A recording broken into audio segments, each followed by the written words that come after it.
Hello friends, स्वागत है आपका अपने YouTube channel math and GK crazy में। तो आज हम आपको लोगों के लिए नए करंट अफेयर के साथ आए हुए हैं। तो चलिए वीडियो को स्टार्ट करते हैं। अगर आप इस चैनल पर नए हैं तो चैनल को सब्सक्राइब कर लें, क्योंकि ऐसे वीडियो रोज़ आती रहती हैं इस चैनल पे। तो चलिए वीडियो को स्टार्ट करते हैं, जिसमें हमारा पहला क्वेश्चन है, किस राज्य की सरकार ने जल स्रोतों को पुनर्जीवित करने के लिए पर्वत धारा योजना की शुरुआत की है? कौन सी योजना की? तो योजना का नाम क्या है? पर्वत धारा योजना। और वो शुरुआत की है हिमाचल प्रदेश राज्य की सरकार ने। हिमाचल प्रदेश राज्य की सरकार ने पर्वत धारा योजना की शुरुआत की है। उसके बाद इम्पोर्टेंट पॉइंट इसमें है कि हिमाचल प्रदेश की सरकार ने एक्वीफर्स का मतलब होता है भूमिगत पर्वत जिसमें पानी होता है, उसको पुनर्जीवित और पुनर्भरण करने और राज्य में पानी के प्राकृतिक संसाधनों के संरक्षण करने के लिए पर्वत धारा की योजना के क्या है शुरुआत किया गया है। इसी की वजह से ही पर्वत धारा योजना की शुरुआत की गई है। उसके बाद आगे है, इस योजना का मुख्य उद्देश्य अधिकतम अवधि के लिए पानी को क्या है बरकरार रखने हेतु जल स्तर को क्या है बढ़ावा देना है। इस योजना का मुख्य उद्देश्य यही है कि वो पानी की अवधि को क्या है अधिकतम दिनों तक सुरक्षित रखा जा सके। उसके बाद है हिमाचल प्रदेश से संबंधित अन्य तथ्य। तो हिमाचल प्रदेश से संबंधित अन्य तथ्य हैं, जैसे कि हिमाचल प्रदेश की राजधानी कहाँ है? तो हिमाचल प्रदेश की राजधानी है शिमला। कहाँ है? शिमला। उसके बाद आगे है हिमाचल प्रदेश के मुख्यमंत्री। तो हिमाचल प्रदेश के मुख्यमंत्री कौन है? तो वो हैं जयराम ठाकुर, जो कि क्या है बीजेपी पार्टी से हैं। उसके बाद आगे है हिमाचल प्रदेश के गवर्नर। तो हिमाचल प्रदेश के गवर्नर हैं बंडारू दत्तात्रेय। कौन है? बंडारू दत्तात्रेय। उसके बाद आगे है हिमाचल प्रदेश के मुख्य न्यायाधीश। तो हिमाचल प्रदेश के मुख्य न्यायाधीश लिंगप्पा नारायण है। उसके बाद आगे है हिमाचल प्रदेश की प्रमुख झीलें। तो हिमाचल प्रदेश में अन्य झीलें हैं, जैसे कि उनका नाम है सूरत। उनका नाम कौन कौन सी है?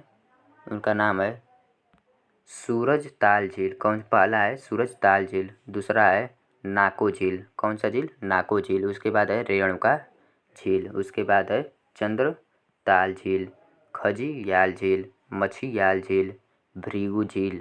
यही सब हिमाचल प्रदेश में स्थित है। ये सभी की जितने भी झील हैं वो सभी हिमाचल प्रदेश में स्थित हैं। उसके बाद आगे है हिमाचल प्रदेश के प्रमुख दर्रे। तो हिमाचल प्रदेश में दर्रे हैं वो हैं रोहतांग दर्रा। पहला रोहतांग दर्रा। उसके बाद सीप किला दर्रा। उसके बाद बाड़ा चला दर्रा।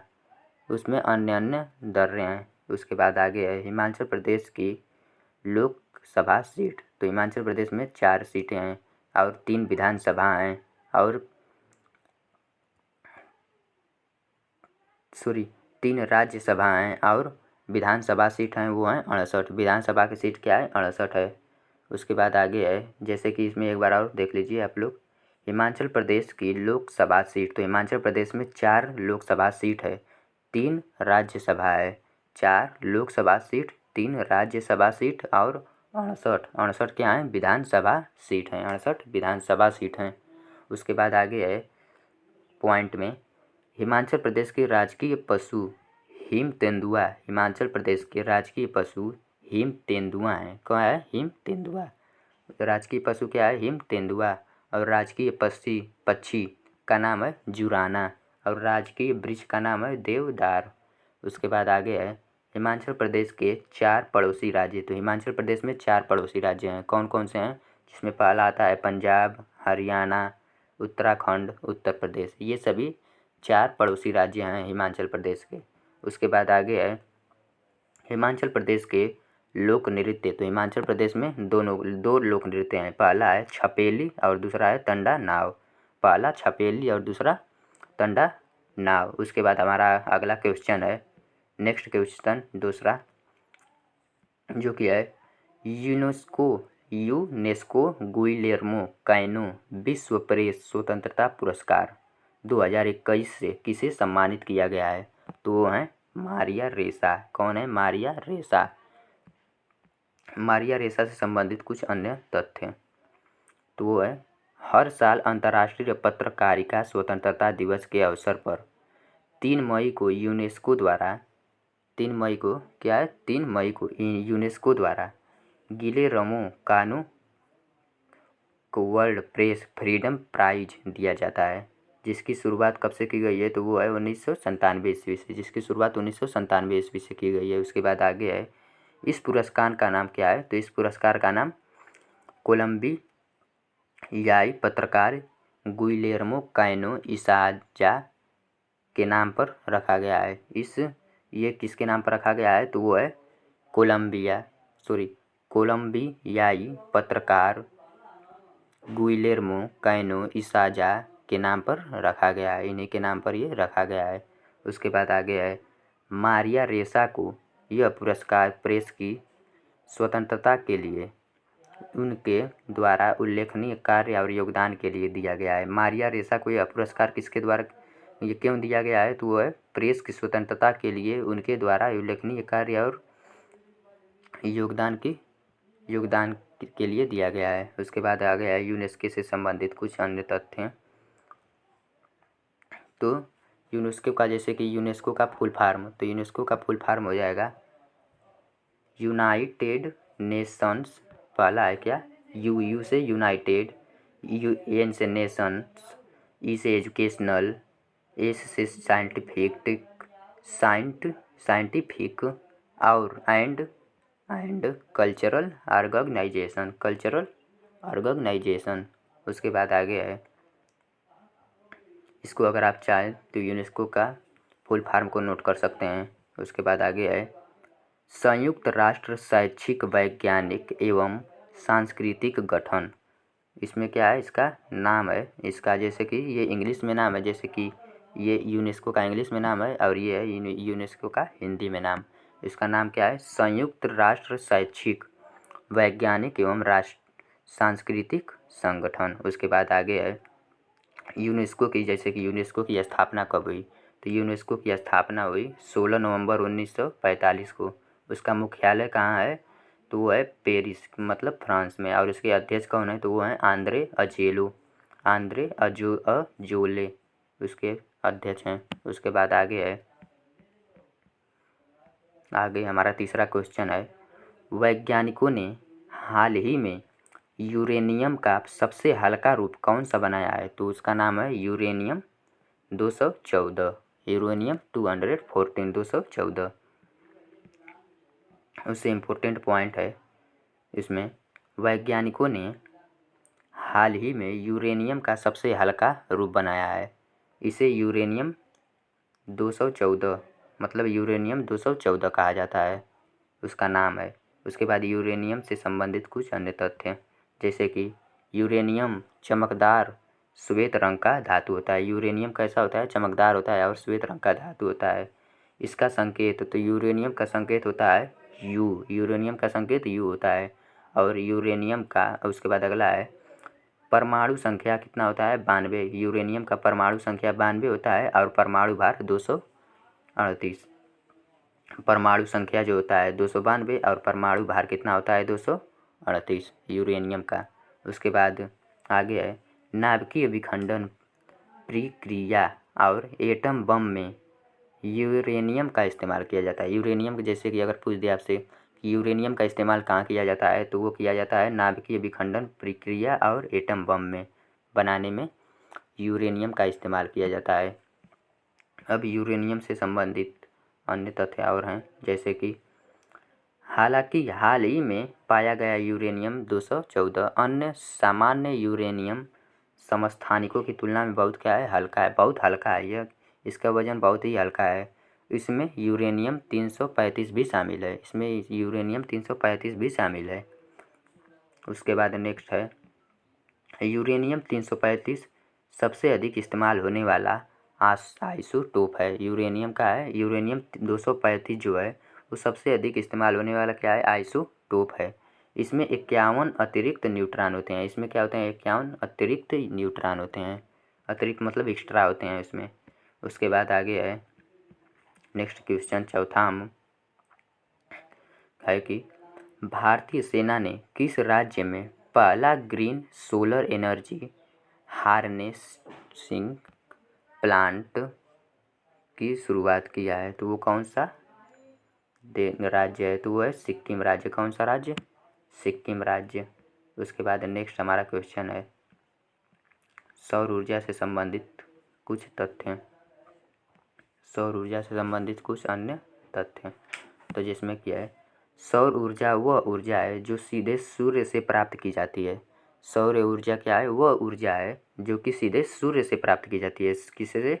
सूर्य से प्राप्त की जाती है। और ऊर्जा पूरी तरह से प्रदूषण रहित होगी, जो कि पर्यावरण के लिए उत्तम होता है। और यह सौर ऊर्जा जो होती है वह पूर्ण रूप से प्रदूषण रहित होती है। उसमें एक भी प्रदूषण नहीं होता है, जो कि क्या है, पर्यावरण के लिए बहुत ही उत्तम होता है। जो कि क्या होता है, पर्यावरण के लिए बहुत ही उत्तम होता है। उसके बाद है भारतीय सेना ने आईआईटी मुंबई के सहयोग से हाल ही में सिक्किम में पहला ग्रीन सोलर एनर्जी हार्नेस्टिंग प्लांट शुरू किया है। तो वो है, इसमें क्या है कि भारतीय सेना ने आईआईटी मुंबई के सहयोग से हाल ही में सिक्किम में, कहाँ पर? तो सिक्किम में पहला green solar energy harnessing plant क्या है? शुरू किया है। Harnessing plant. उसके बाद नेक्स्ट है इस प्लांट को भारतीय सेना के सैनिकों को लाभ पहुंचाने के लिए लॉन्च किया गया है। किसके लिए लॉन्च किया गया है? भारतीय सेना के सैनिकों को लाभ पहुंचाने के लिए किया गया है। उसके बाद है यह प्लांट वैनेडियम आधारित बैटरी तकनीकी का उपयोग करेगा। इसमें क्या है कि यह प्लांट वैनेडियम आधारित बैटरी तकनीकी का उपयोग करेगा और इसे 16,000 फीट की ऊंचाई पर बनाया गया है। इसे कितना, इसकी ऊंचाई कितनी है? तो 16,000 फीट की ऊंचाई पर क्या इसको बनाया गया है। अब सिक्किम से संबंधित कुछ अन्य तथ्य। तो सिक्किम से संबंधित कुछ अन्य तथ्य हैं, जैसे कि सिक्किम की स्थापना। तो सिक्किम की स्थापना कब हुई? तो वो है 16 मई 1975 को। 16 मई 1975 को। अब सिक्किम की राजधानी कहाँ है? तो सिक्किम की राजधानी है गंगटोक। सिक्किम की राजधानी गंगटोक। सिक्किम के मुख्यमंत्री, तो सिक्किम के मुख्यमंत्री हैं प्रेम सिंह तमांग। सिक्किम के मुख्यमंत्री हैं प्रेम सिंह तमांग। सिक्किम क्रांतिकारी क्या है? वो मोर्चा हैं। उसके बाद नेक्स्ट है सिक्किम के गवर्नर। तो सिक्किम के गवर्नर है गंगा प्रसाद। सिक्किम के गवर्नर कौन है? गंगा प्रसाद। उसके बाद नेक्स्ट है सिक्किम के मुख्य न्यायाधीश कौन है? तो सिक्किम के मुख्य न्यायाधीश जितेंद्र कुमार माहेश्वरी हैं।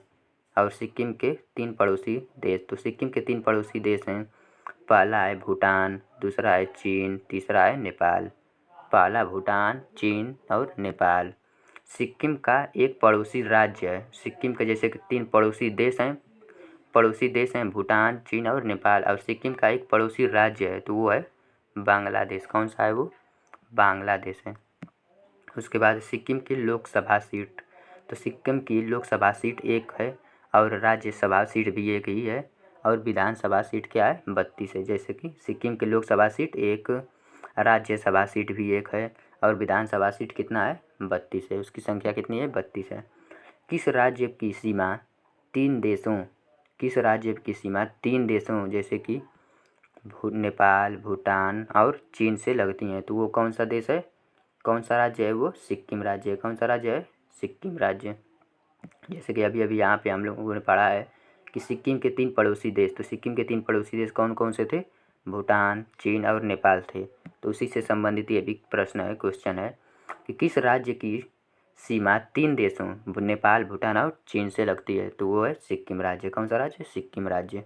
उसके बाद आगे है सिक्किम के प्रमुख दर्रे। तो सिक्किम के प्रमुख दर्रे जैसे कि नाथुला दर्रा, जेलेपला दर्रा, ठीक है।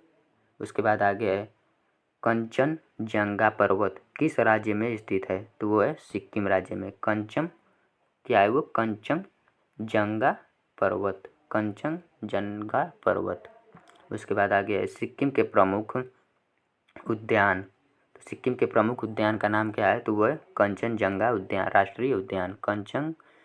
राष्ट्रीय उद्यान। उसके बाद हमारा 5वां क्वेश्चन है, जो कि बहुत इम्पोर्टेंट क्वेश्चन है। जाए। विश्व हाथ स्वच्छता दिवस कब मनाया जाता है? विश्व हाथ स्वच्छता दिवस कब मनाया जाता है? तो वो है 5 मई को। कब? 5 मई को मनाया जाता है।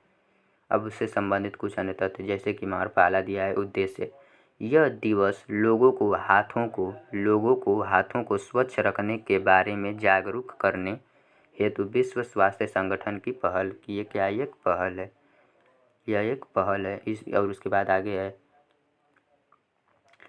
इस दिवस का मुख्य लक्ष्य यह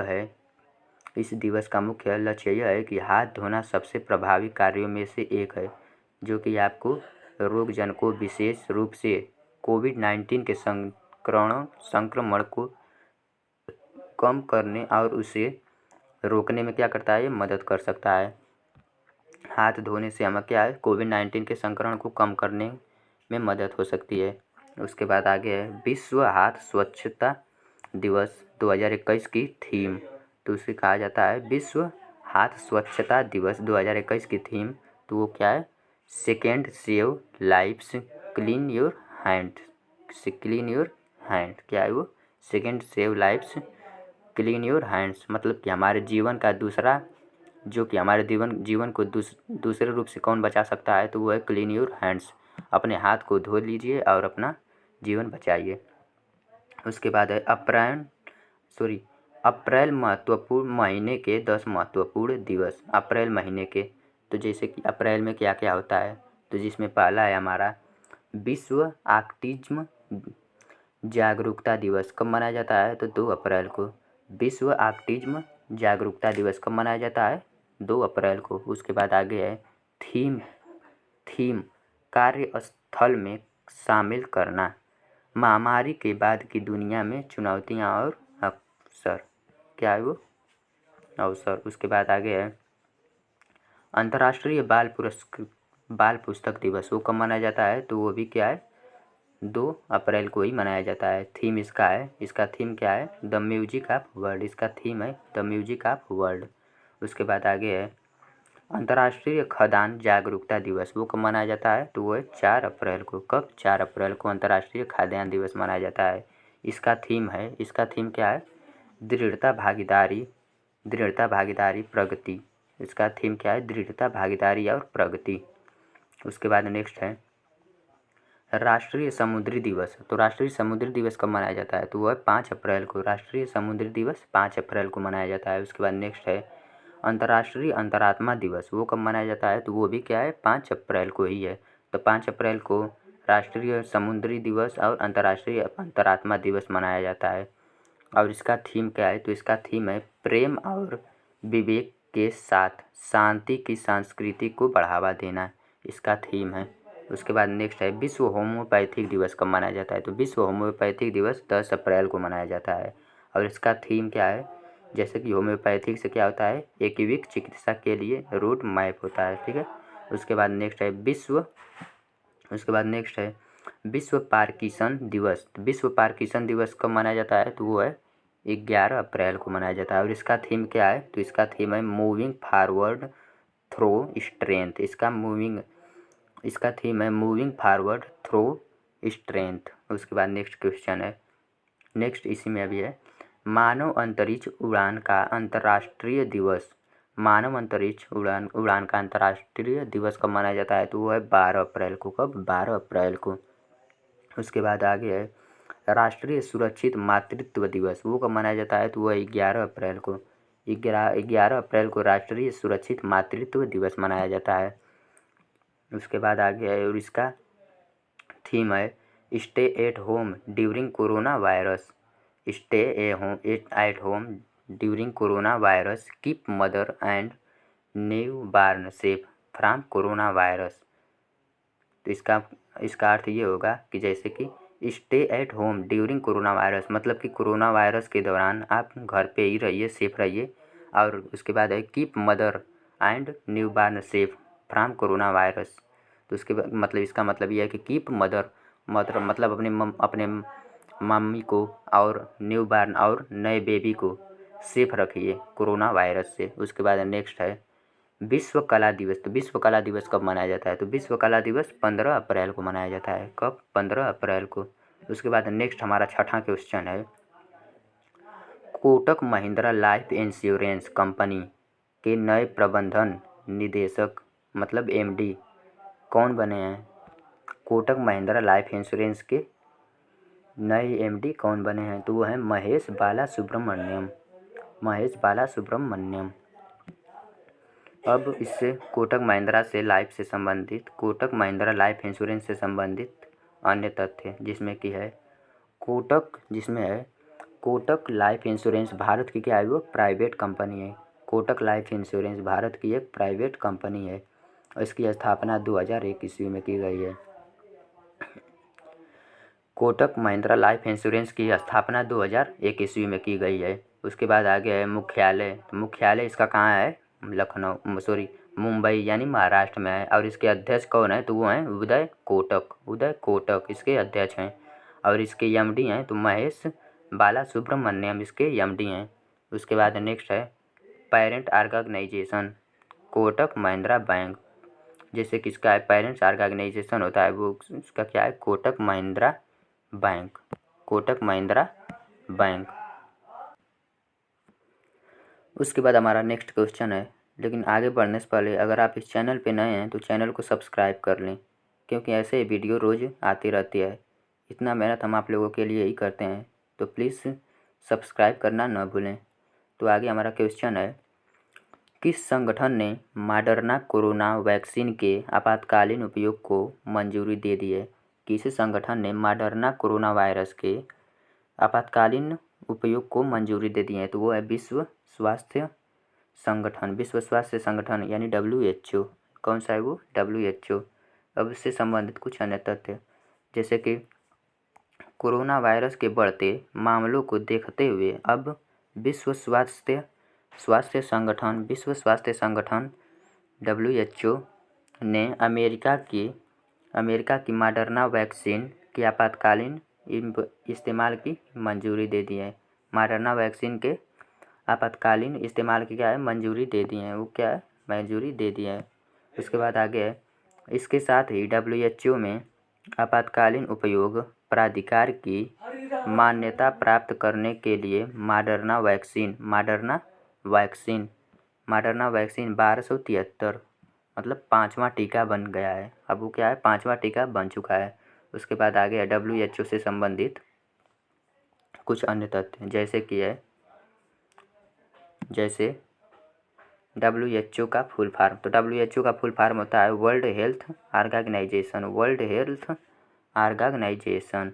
उसके बाद उसका हिंदी होता है विश्व स्वास्थ्य संगठन। उसका स्थापना कब हुआ था? WHO की स्थापना 7 अप्रैल 1948 ईस्वी में। 7 अप्रैल 1948 ईस्वी में। और मुख्यालय कहाँ है? तो उसका मुख्यालय है जिनेवा मतलब स्विट्ज़रलैंड में। जिनेवा कहाँ पड़ता है? स्विट्ज़रलैंड में। और उसके अध्यक्ष हैं ट्राइडोस एडहेनॉम। इसके अध्यक्ष कौन है? ट्राइडोस एडहेनॉम। उसके बाद नेक्स्ट हमारा क्वेश्चन है, अंतर्राष्ट्रीय दाई दिवस कब मनाया जाता है? तो अंतर्राष्ट्रीय दाई दिवस 5 मई को मनाया जाता है। कब? 5 मई को मनाया जाता है। अब दाई से संबंधित कुछ अन्य तथ्य जैसे कि पहला उद्देश्य हमारा है महिला की गर्भाशय से लेकर प्रसव तक तथा बच्चे के जन्म तथा माँ और बच्चे की सुरक्षा में तथा माता को भावनात्मक रूप से मजबूत बनाने में चिकित्सकों और नर्सों के साथ ही मिडवाइफ यानी दाई भी महत्वपूर्ण भूमिका निभाती हैं। दाइयों की इसी भूमिका को सम्मानित करने के उद्देश्य से हर साल 5 मई को इंटरनेशनल मिडवाइफ डे मनाया जाता है। क्या हर साल इंटरनेशनल मिडवाइफ डे मनाया जाता है? वो भी 5 मई को। अंतर्राष्ट्रीय दाई दिवस की 2021 का थीम तो वो क्या है? Follow the data, invest in midwives. उसके बाद नेक्स्ट क्वेश्चन, अनादर डोजन स्टोरीज पुस्तक लॉन्च हुई है। इसके पुस्तक के लेखक यानी इसके लेखक किसने मतलब कि इसको किसने लिखा है? तो वो हैं सत्यजीत रे ने उसको लिखा है।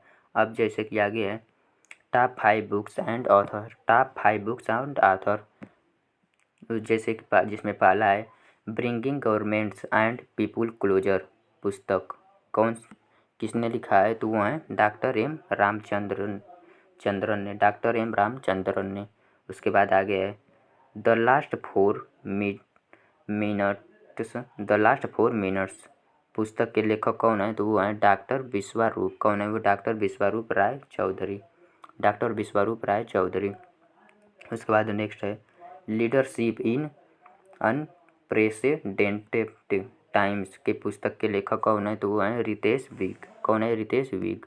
उसके बाद आगे है डाउन अंडर द डोम पुस्तक के लेखक कौन है? तो वो हैं स्वाति पांडे और आर्किड मुखर्जी। उसके बाद नेक्स्ट है the execution of Bhagat Singh के लीगल हर्सिज ऑफ द राज के लेखक कौन है? यानी पुस्तक के लेखक कौन है? तो वो हैं संत वीरेंद्र सिंह जस उसके लेखक हैं। उसके बाद नेक्स्ट हमारा और आखिरी क्वेश्चन है 3 मई 2021 को जम्मू कश्मीर के पूर्व राज्यपाल का निधन हुआ है। 3 मई 2021 को जम्मू कश्मीर के पूर्व राज्यपाल का निधन हुआ है। वो कहाँ के? उनका नाम क्या था? तो उनका नाम जगमोहन मल्होत्रा था। उनका नाम क्या था? जगमोहन मल्होत्रा। अब जम्मू कश्मीर से संबंधित अन्य तथ्य। तो जम्मू कश्मीर के पूर्व राज्यपाल जगमोहन मल्होत्रा का हाल ही में निधन हो गया है। जगमोहन मल्होत्रा ने जम्मू कश्मीर के राज्यपाल के रूप में दो बार सेवा की। एक बार 1984 में, 2 बार उन्होंने सेवा किया। एक पहला जो है 1984 में और दूसरा 1989 और फिर जनवरी 1990 से उन्होंने 2 बार सेवा किया। पहला 1984 से 89 तक और फिर जनवरी 1990 से 1990 तक ही किया। 1990 से 1990 में ही रह गए, जनवरी से मई तक। और उसके बाद आगे है और जगमोहन मल्होत्रा दिल्ली, गोवा और दमनदीप के उपराज्यपाल और भारत के पर्यटन मंत्री भी रह चुके हैं। वो क्या है? वो जगमोहन मल्होत्रा दिल्ली, गोवा और दमनदीप के उपराज्यपाल और भारत के पर्यटन मंत्री भी रह चुके हैं। वो क्या है? भारत के पर्यटन मंत्री भी रह चुके हैं। उसके बाद नेक्स्ट है रिवीजन। उसके बाद रिवीजन है। रिवीजन से क्या होगा कि जो हमने अभी ऊपर पढ़ा है उससे एक बार रिवीजन हो जाएगा तो वो हमारे माइंड में सेट हो जाएगा। तो चलिए रिवीजन भी आज कर लेते हैं। तो हमारा पहला क्वेश्चन था किस राज्य की सरकार ने जल स्रोतों को पुनर्जीवित करने के लिए पर्वत धारा योजना की शुरुआत की है? तो वो है हिमाचल प्रदेश राज्य की सरकार ने। उसके बाद नेक्स्ट है यूनेस्को गुइलेर्मो कैनो विश्व प्रेस स्वतंत्रता पुरस्कार 2021 में से किसे सम्मानित किया गया है? तो वो है मारिया रेसा को सम्मानित किया गया है। उसके बाद नेक्स्ट है वैज्ञानिकों ने हाल ही में यूरेनियम का सबसे हल्का रूप कौन सा बनाया है? तो वो है यूरेनियम 214। उसके बाद आगे है भारतीय सेना ने किस राज्य में पहला green solar energy harvesting plant शुरू किया है? तो वो है सिक्किम राज्य में। कहाँ? सिक्किम राज्य में। उसके बाद नेक्स्ट है विश्व हाथ स्वच्छता दिवस कब मनाया जा गया है?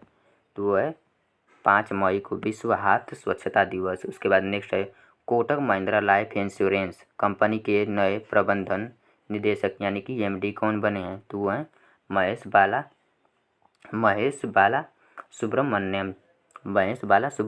उसके बाद नेक्स्ट है किस संगठन ने मॉडर्ना कोरोना वैक्सीन के आपातकालीन उपयोग को मंजूरी दे दी है? तो वो है विश्व स्वास्थ्य संगठन यानी कि WHO। उसके बाद नेक्स्ट है अंतर्राष्ट्रीय दाई दिवस कब मनाया जाता है या फिर हर साल कब मनाया जाता है? तो वो है 5 मई को। 5 मई को हर साल अंतर्राष्ट्रीय international day of the midwife मतलब अंतर्राष्ट्रीय दाई दिवस मनाया जाता है। उसके बाद आगे है अनादर डोजन स्टोरीज के पुस्तक के लेखक जो लॉन्च हुई है उसके लेखक कौन है? तो उसके लेखक हैं सत्यजीत रे। उसके लेखक सत्यजीत रे हैं। उसके बाद लास्ट और आखिरी क्वेश्चन है 3 मई 2021 को जम्मू कश्मीर के पूर्व राज्यपाल का निधन हुआ है उनका नाम क्या है? तो उनका नाम था जगमोहन मल्होत्रा। उनका नाम जगमोहन मल्होत्रा था। तो आज हम यहीं पे वीडियो को समाप्त करते हैं। और अगर आप इस चैनल पे नए हैं तो चैनल को सब्सक्राइब कर लें, क्योंकि ऐसे वीडियो मैं हमेशा लाता रहता हूँ। वीडियो देखने के लिए आप लोगों का बहुत बहुत धन्यवाद। Thanks for watching.